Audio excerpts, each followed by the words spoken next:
Good morning बच्चों। बच्चों सब कैसे हैं? ठीक है, अच्छे से घर में सुरक्षित अच्छे और पढ़ाई करते हुए।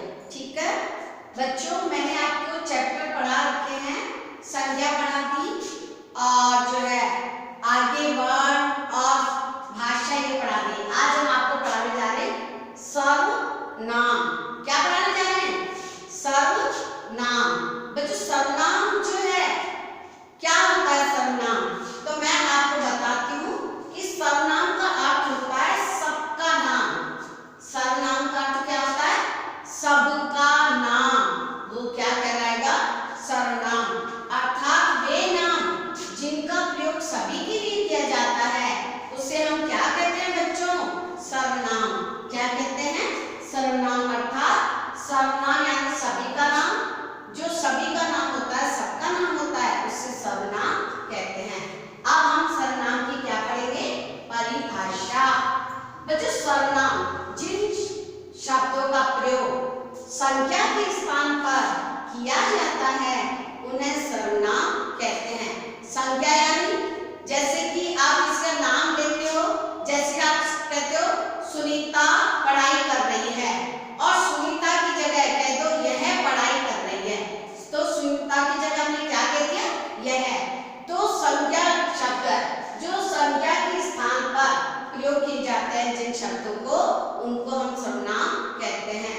बच्चों सर्वनाम बहुत सारे होते हैं, जैसे उदाहरण मैं, तुम, इसका, उसका, है ना, और हम, तुम्हारा, हमारा, जो, सो, ये सारे सर्वनाम होते हैं। तो जिन शब्दों का प्रयोग संख्या के स्थान पर किया जाता है उन्हें हम सर्वनाम कहते हैं। जैसे यह, वह, मैं, तुम, हम, इसका, उसका, जो, सो, कौन आदि, ये सारे क्या कहलाते हैं बच्चों? सर्वनाम कहलाते हैं। क्या कहलाते हैं? सर्वनाम। बच्चों सर्वनाम की कई जगह 5 भेद दिए गए हैं और कई जगह 6 भेद। सर्वनाम के 5 या 6 भेद। तो मुख्य रूप से सर्वनाम के 6 भेद बताए गए हैं। तो सर्वनाम के कितने भेद होते हैं बच्चों? 6 भेद होते हैं। सर्वनाम के कितने भेद होते हैं?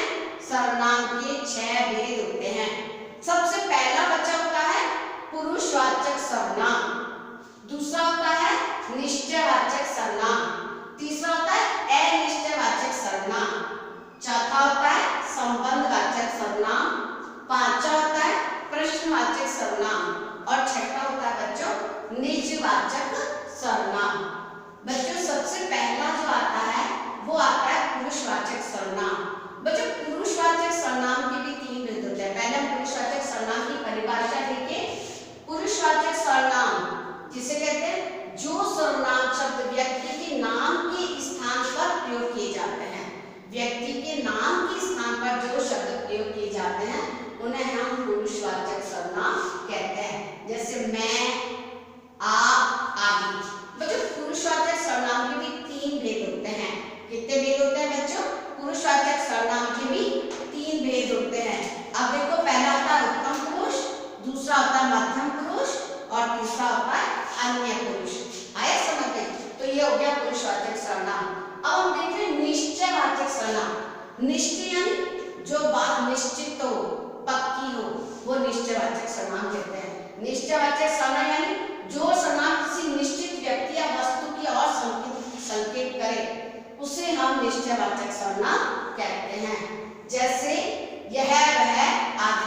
जैसे मैं कहूँ यह लकड़ी है, वह वो है, वह ये है ना, तो ये मैंने निश्चित बताया कि वह काम कर रही है, यह खाना खा रही है, तो मैंने निश्चय कहा कि यह, वह, ये क्या कहलाते हैं? यह होता है निश्चयवाचक। एक होता है अनिश्चय जिनका में कोई निश्चित बात पता नहीं चलती है। जिस सर्वनाम से किसी निश्चित व्यक्ति या वस्तु का ज्ञान नहीं होता है उसे हम अनिश्चयवाचक सर्वनाम कहते हैं। जैसे कहूँ कोई, जैसे मैं कह दूँ घर में कोई आया, मैं कहूँ कि मम्मी जी कोई आया है। कोई कौन?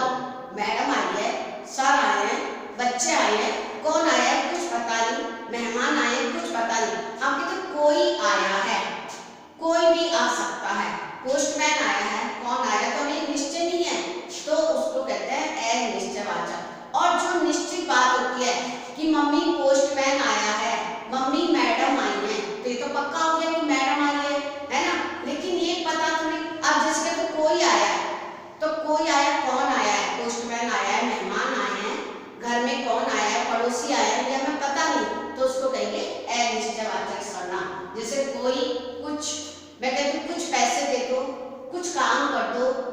कुछ कितना कोई निश्चित नहीं है, इससे कहेंगे। एक बचा आता है, चौथा है संबंधवाचक सर्वनाम, जिसका एक से दूसरा जुड़ जाए, दूसरा साथ जुड़ जाए, वो कहलाता है संबंध।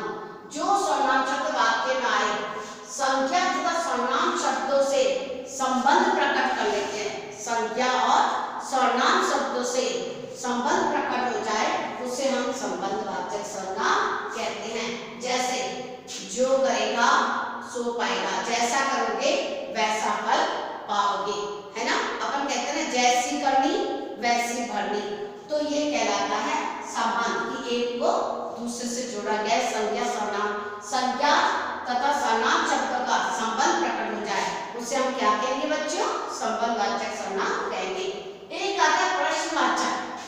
प्रश्नवाचक सर्वनाम पता चल रहा है शब्द से कि प्रश्न पूछा जाए, जो सर्वनाम शब्द का प्रयोग प्रश्न पूछने के लिए किया जाता है, उसे हम क्या कहते हैं बच्चों, प्रश्नवाचक सर्वनाम कहते हैं। जैसे तुम क्या कर रहे हो, तुम्हारा नाम क्या है, तुम कहाँ जा रहे हो, तुम क्या खा रहे हो, तुम्हारे साथ कौन आया है, ये सारे क्या कर रहे हैं, हम प्रश्न कर रहे हैं, तो उसे हम क्या कहेंगे, प्रश्नवाचक सर्वनाम कहेंगे।